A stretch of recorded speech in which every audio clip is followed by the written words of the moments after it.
Почитувани, Зоран Заев брутално си поигрува со вработените на Колска.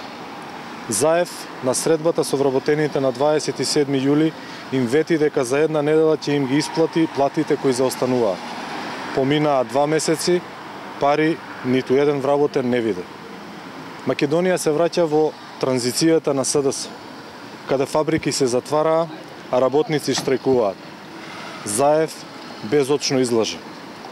Со месеци во агонија ги држат вработените од Велешка Колска без плата и без здравствено осигурување. Со месеци ги лажат дека ќе го решат проблемот, наместо тоа парите наменети за вработените во Колска ги трошат на шарените послушници кои ги вработија во државните институции. Ни трага ни глас од помпезното најавување на велешанецот Андјушев за трајно решавање на проблемот со вработените во Колска. Само паушални ветувања и груби лаги. Тоа се методите со кои се служи СДС.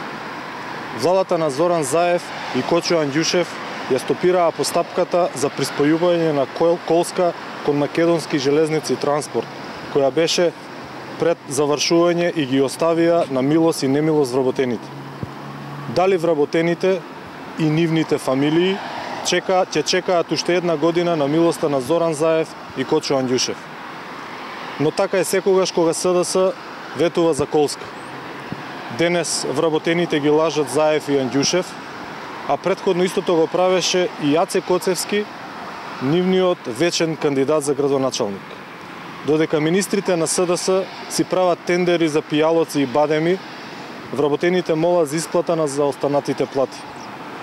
Наместо да лажат, јавно да излезат и да им ја кажат вистината на вработените.